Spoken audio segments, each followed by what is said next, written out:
Hello all the viewers, I am welcoming you to in my video.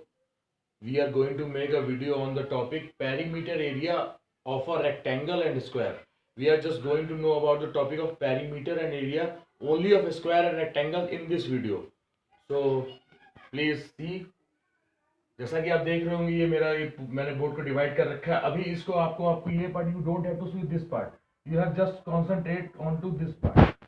देखिए ये एक rectangle है. Rectangle rectangle में क्या होता है, इसकी डेफिनेशन मैं अभी बताऊंगा आपको. रेक्टेंगल में क्या होता है, रेक्टेंगल एक ऐसा क्वाड्रिलेटरल होता है. क्वाड्रिलेटरल जहां पे जिसकी क्वाड्रिलेटरल वो होता है जिसकी four sided close figure is called quadrilateral. Any kind of figure that is closed end that has four sides वो होता है क्वाड्रिलेटरल. कैसा भी फिगर जिसकी जो चार साइडों का हो और जो उनकी बंद हो साइड से वो होता है क्वाड्रिलेटरल. तो रेक्टेंगल भी एक क्वाड्रिलेटरल है और स्क्वायर भी एक क्वाड्रिलेटरल है. पहले बात हम कर लेते कि मैंने जैसे बोला था वीडियो में perimeter and area. Perimeter and area of rectangle and square. तो पहले हम रेक्टेंगल की बात करते हैं. This part of this is part A, this is part B. Rectangle में क्या होता है, रेक्टेंगल में अपोजिट साइड जैसे ये और ये आपस में अपोजिट है and this are opposite to each other. These are the two opposite sides of rectangle. Rectangle में क्या होता है, सिर्फ अपोजिट साइड्स इक्वल होती है, सारी साइडें बराबर नहीं होती है. जैसे आप देख रहे होंगे ये 16 है, ये भी 16 है और ये 12 और 12 है. तो ये रेक्टेंगल और स्क्वायर में आइडेंटिफाई करने के लिए हमें ये समझना है कि अगर कोई एक ऐसा कोऑर्डिनेटर जिसकी सारी साइडें बराबर है, दैट मींस वो रेक्टेंगल नहीं वो स्क्वायर हो जाएगा. और जब एक ऐसा कोऑर्डिनेटर जिसमें अपोजिट साइड बराबर है वो हमारा रेक्टेंगल होगा. तो ये 16 और 12 लिखा. पेरीमीटर और एरिया की बात हो रही है. पहले समझ लेते कि पेरीमीटर एक्चुअली होता क्या है. पेरीमीटर होता है कि जब हम कभी भी साइड बाउंड्रीज पे चलते हैं किसी भी फिगर के, किसी भी पार्क के, किसी भी ट्रायंगुलर फील्ड के, हमेशा पेरीमीटर होता है whenever we are moving on the ropes और we can say we are moving on the boundaries of a particular area. तो पेरीमीटर क्या होता है, जैसे मैंने बोला कि ऑन द साइड्स, यहां से किसी ने स्टार्ट किया, ये पिंटू है, इसने यहां से स्टार्ट करी अपनी रनिंग जॉगिंग, ये यहां से स्टार्ट करते हुए पूरा पेरीमीटर, ये इस तरीके से ये पेरीमीटर होता है. पेरीमीटर चाहे स्क्वायर का हो चाहे रेक्टेंगल का, it is always on the boundary. या तो ये कह सकते हैं वॉकिंग ऑन द बाउंड्री और running on the boundary. Perimeter का मतलब होता है परिमाप, जो कि चारों तरफ चक्कर लगाना किसी भी फिगर के. ये बात होगी पेरीमीटर की.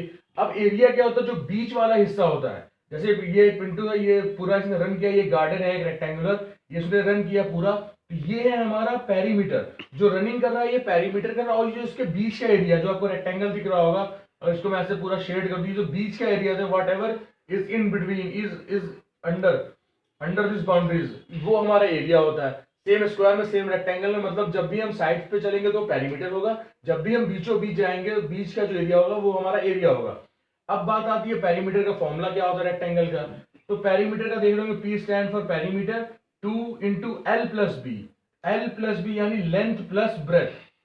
तो ये 16 प्लस 12, मैंने 16 वैल्यू रखी, 12 वैल्यू रखी. तो ये दोनों आपस में ऐड हो गए. मैंने ऐसा नहीं किया कि 16 से कर, हम ऐसा भी सकते थे कि 2 से 16 का मल्टीप्लाई करा दें, वो ज्यादा लेंथी हो जाता और उसमें हमारा टाइम वेस्ट होता. So to save the time we just added these two number together. तो 28 आ गया, 56 मीटर आ गया, 56 मीटर आ गया.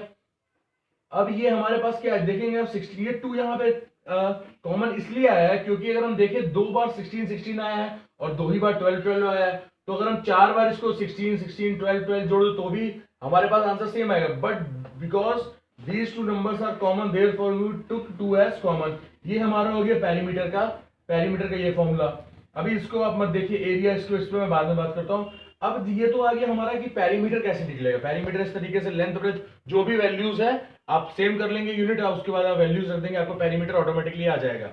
अब दूसरे केस में हमें क्या करना है कि हमारे पास पेरीमीटर दिया, ये जो आपको इतना part, you just have to see this part, you have to just move according to as I am directing you to move. जैसे मैं बोल रहा हूं वैसे मूव करेंगे तो आपको पक्का समझ में आएगा. पेरीमीटर क्या है. अब मेरे पास इस केस में क्या पेरीमीटर मुझे पता है, मुझे ब्रेथ नहीं पता, I don't know the breadth. तो मैंने पेरीमीटर की सेम मैंने चेंज नहीं किया, 56 वैल्यू रखी. 2 इंटू एल यानी हमारा 16, ब्रेथ वी डोंट नो, तो इसको मैंने कर लिया 2 इंटू 16 32 हो गया. 2 इंटू भी 2 भी हो गया हमारा, 2 इंटू भी हमारा 2 भी हो गया.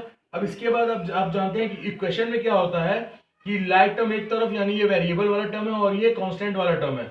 56 माइनस 32 होगा ये माइनस होकर 24 आया और ये 2 भी आया। अब हम आप सब लोगों को पता है कि जब भी इक्वेशन में ऐसा बनता है इक्वेशन कि अब प्लस माइनस नहीं है, तो हमें क्या करना है, ब्रेथ जो है, ब्रेथ का बी 24/2, तो ब्रेथ हमारा 12 आ गया, ब्रेथ हमारा 12 आ गया। यानी मैंने सेम नंबर इसलिए ताकि हम चेक कर सके, देखिए यही तो 12 आई थी हमारी ब्रेथ, तो ब्रेथ हमारी 12 आ गई। सेम इसी तरीके से हम लेंथ भी निकाल लेंगे, लेंथ भी निकाल सकते हैं जब कम हमारे पास, जब यहाँ पे हमें ब्रेथ की जगह पे ब्रेथ की वैल्यू रखेंगे और लेंथ की जगह पे हम लेंथ हमें पता नहीं होगी, उसको हम एल मान लेंगे, तो ऐसे ही निकल जाएगा। अब बात आ जाती है एरिया की। एरिया क्या होता है, length into breadth, L into B, that means length into breadth. 16 metre into 12 metre, 192 metre. देखिए ये मीटर स्क्वायर है, मीटर स्क्वायर का मतलब इसको बहुत लोग मीटर 2 पढ़ देते हैं, मीटर 2 नहीं, मीटर स्क्वायर है। दैट मीन्स ये मीटर और मीटर 2 बार मल्टीप्लाई होके मीटर स्क्वायर आ गया, तो ये एरिया का फॉर्मूला है। अब सपोज करिए कि आपको एरिया दिया है और आपको लेंथ निकालनी है। इस वाले में आप देखेंगे आपको लेंथ निकालनी, you don't have length, you have to find out the length. तो एरिया आपको दिया है तो आपने एरिया अपॉन ब्रेथ कर दिया, ये फॉर्मूला बनता है हमारा एरिया अपॉन ब्रेथ। तो यहाँ पे ये एरिया अपॉन ब्रेथ 192 हमारा एरिया आया था, ब्रेथ हमारी कितनी 12 थी, मैंने डिवाइड किया तो 16 मीटर हमारी लेंथ आ गई। सेम केस है कि जो ब्रेथ निकालना होता है तो एरिया अपॉन हम लेंथ कर लेते हैं, एरिया अपॉन लेंथ कर लेते हैं। 192 हमारा एरिया आया था, तो इसको मैंने 16 से डिवाइड किया, तो हमारी ब्रेथ जो थी वो 12 ऑटोमेटिकली आ गई। और इस फिगर से सब चेक हो गया कि जो भी वैल्यूज हमने पुटअप करी हैं वो सारी सही आ रही हैं। तो इस तरीके से हम समझेंगे कि रेक्टेंगल पे मेनली क्लास 6 क्लास 5 में आपको ऐसे ही क्वेश्चंस मिलेंगे जहां पे आपको सिर्फ और सिर्फ पेरीमीटर और एरिया निकालना है। और आपके काफी हद तक स्टार्टिंग क्वेश्चन कुछ क्लास 7 के भी ऐसे मिल जाएंगे और एक आध क्वेश्चन आपको 8 में भी मिल जाएंगे जो पेरीमीटर एरिया में बस यही पूछा गया होगा। और आपको वर्ड प्रॉब्लम्स में मिल सकती है, इक्वेशन के वर्ड प्रॉब्लम्स में पेरीमीटर एरिया। तो ये बेस्ट तरीका है इसको समझने का। ये बात होगी हमारे पूरे रेक्टेंगल की। अब स्क्वायर पे आ जाते हैं। स्क्वायर पे आने से पहले मैं जरा रेक्टेंगल के ऊपर रिवाइज करा देता हूँ। रेक्टेंगल में क्या होता है, पेरीमीटर से मैं शुरुआत बोला, लेंथ और breadth 2 into L plus B. Perimeter अगर आपको याद हो मैंने बोला था कि जब भी साइड बाउंड्रीज में हमें रन करना होता है या इवन हमें वॉक करना हो तो वो होता है पेरीमीटर, इसका ये फॉर्मूला है।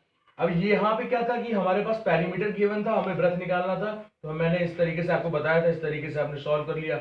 एरिया देखिए लेंथ इंटू ब्रेथ, और एरिया में एक चीज और हमेशा याद रखेंगे कि area is always calculated in square units, calculated in square units. जब भी एरिया आएगा तो हमेशा स्क्वायर यूनिट्स में ही आएगा, चाहे मीटर हो, चाहे मीटर 2 बार मल्टीप्लाई होगा तो मीटर स्क्वायर हो जाएगा, और सेंटीमीटर 2 बार मल्टीप्लाई होगा तो सेंटीमीटर स्क्वायर हो जाएगा।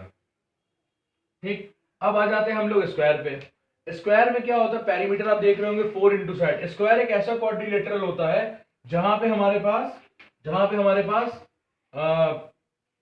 सारी साइडें सेम होती है। तो जरा सारी साइडें से मैं चाहे इसे 4 बार जोड़ लें या फिर हम इसे सीधा 4 से मल्टीप्लाई कर दें, तो मैंने 4 से मल्टीप्लाई करके 4 इंटू 14 56 मीटर आ गया। आप देख रहे हो दोनों में क्या है कि मीटर स्क्वायर नहीं है, क्योंकि यहाँ पे मीटर का एक बार मल्टीप्लाई है, देयरफॉर यहाँ पे मीटर स्क्वायर नहीं आया। अब यही अगर हमारे पास पेरीमीटर दिया हमें साइड निकालनी है, तो फॉर्मूला वही रहेगा, 4 इंटू साइड मैंने कर लिया। अब यहाँ पे पेरीमीटर दिया, डेट मींस यहाँ पे पेरीमीटर 56 आ गया, 4 इंटू एस 4s। अब रूल वही जो हमने यहाँ पे बनाया था, हमारे पास वही इक्वेशन तैयार हो गई, 4s equal to 56 equal to 4s। जो हम कहेंगे तो s के साथ जो भी वेरिएबल के साथ होता है हमारा वो डिनोमिनेटर बन जाता है। तो देखिए मैंने 14 यहाँ पे लिया था, ऑटोमेटिकली हमारा 14 सेंटीमीटर हमारी साइड आ गई। और इसमें एक तो ये हो गया, और इसके ज्यादातर क्वेश्चंस आपको ऐसे मिलेंगे स्क्वायर में, the perimeter of a square field is 80 metre, find its area. तो सुनिएगा, the perimeter of a square field is 80 metre and find its area. हमें साइड नहीं दिया, जब तक हमें साइड नहीं दिया तब तक हम एरिया नहीं निकाल सकते। तो वहां से हमें पहले 4 इंटू एस करके 80 आएगा, उसके बाद जब हम साइड निकालेंगे तो साइड हमारी 20 आएगी। तो एरिया का फॉर्मूला होता है, एरिया ऑफ स्क्वायर होता है side into side, 14 metre into 14 metre मैंने किया, तो हमारा 196 मीटर स्क्वायर आ गया, 196 मीटर स्क्वायर। ऐसे क्वेश्चन ज्यादातर होते हैं 6-7 की बुक में कि the perimeter of a square is 80 metre and find its area. तो वहां पे ऐसा लगता है कि इन्फॉर्मेशन इनकम्प्लीट है, पर इन्फॉर्मेशन इनकम्प्लीट नहीं है। वहां पे आपको क्या करना है, वहां पे आपको पहले साइड निकाल लेनी है। जैसे आप ऐसे यहाँ पे 80 रख, सपोज करिए यही है क्वेश्चन होता है, find the perimeter of a square whose, find the area of a square whose perimeter is 56। 56 मैंने रखा पेरीमीटर, हमें एरिया निकालना है। 4 इंटू एस मैंने किया, 4s किया तो हमने साइड यहाँ पे मुझे मिल गई, साइड मुझे मिल गई, तो अब मुझे एरिया निकालना है, तो साइड इंटू साइड मैंने किया, ऑटोमेटिकली ये हमारा आंसर आ गया। ये बहुत इजी तरीके से मैंने बताया है कि कैसे आपको स्क्वायर और रेक्टेंगल को अप्रोच करना है। तो I think this was the best possible way to, easier and best possible way to know about the formula of square and perimeter, formula of perimeter and area of rectangle and square. So I think ये आपको बहुत easily समझ में आ जाना चाहिए अगर आपने ध्यान दिया होगा वीडियो में। इस वीडियो की लर्निंग ये है कि रेक्टेंगल एक ऐसा क्वाड्रिलेटरल है जिसकी ऑपोजिट साइड बराबर होती हैं, यानी सारी साइडें बराबर नहीं होती। स्क्वायर एक ऐसा क्वाड्रिलेटरल है जिसकी सारी साइडें बराबर होती हैं, और ये इसके कुछ अपने रिस्पेक्टिव फॉर्मूलेज हैं। इन फॉर्मूलेज को आप पुट करेंगे, मैंने आपको बता दिया कैसे यूज करना है, कैसे इंप्लीमेंट करना है। अगर इनमें से कोई चीज मिसिंग है, कैसे आपको इसको देखना है, किस तरीके से जो चीज मिसिंग है वो फिगर आउट करना है, और फिर हम इजीली निकाल सकते हैं। Thank you so very much for watching. I hope this video is very helpful to you. Thank you so very much.